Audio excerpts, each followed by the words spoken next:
directly to the source of their inspiration.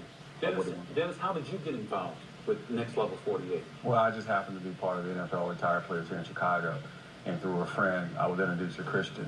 And I heard his message, and I knew immediately that we could form a union and work together so we can provide positive influence for so many young children in Chicago, especially on the South Side. Now, we've got some footage of the camps that have been taking place. I think you had the first one last weekend, and there's going to be one, it seems like just about every other weekend here in Chicago. Trying to keep our young men outside, enjoying God's grace in terms of the sunshine, getting some exercise. Yes.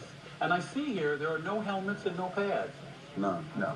We want to focus on the fundamentals. Mm-hmm. That's how you create better players. Mm-hmm. We can't teach you how to, do things that's not really necessary to our game. We have to make sure we polish your game and coach you to be fundamentally sound for the game. When you think about the safety aspect, the concussion thing has come up a lot these days.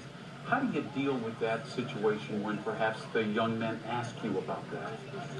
Well, the thing about that is, I always say movable object versus movable force. Mm-hmm. Bad things happen.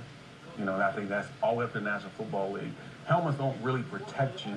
Mm-hmm. It's teaching and coaching fundamentally in terms of how you prepare for impact. Mm-hmm. As long as there's an understanding and an approach to the game and how you teach your young men all the way up to the pro level, they can basically take some of the error out of the game in terms of how you attack, how you hit. Mm-hmm. That's why a lot of the violence and tackling in the sport has changed because of that perception.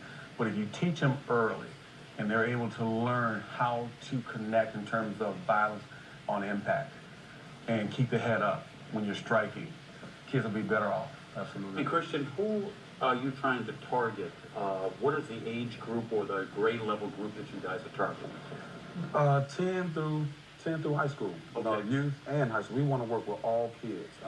It is my passion to help the generation at a young age prepare and know what's to come mentally as far as football.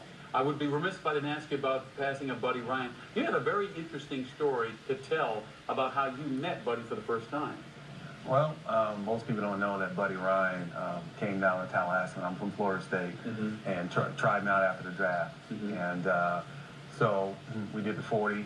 We ran the routes, and he said, I don't understand. And they got you down here 4.9. I said, yeah, I haven't ran 4.9 since I was in Little League. So I through Buddy Ryan, I got an opportunity to try out for the Bears in 1983 and made the team there that year, my rookie year. And he gave me an opportunity to have the life I've had and to be part of the Chicago Bears history. So I think that to Buddy Ryan, what an innovator, so far ahead of his time, and a dictator in terms of how he ran that defense. But the great thing about Buddy is loyalty. And you can see that from his players, especially on the defensive side of the ball. And we will miss him dearly, but his impact will never be forgotten. And you guys are loyal to the kids of Chicago. The next camps are July 9th at the College of DuPage, July 16th at Romeoville High School, July 23rd at Morgan Park High School. To register, go to nl48.co. It'll give you the link to it. You'll also find a link at abc7chicago.com. Stacy and Ravi, back to you. Dennis and Christian, thank you guys very much. Thank you. Thank you for allowing us to come in. All right. Great to have champs.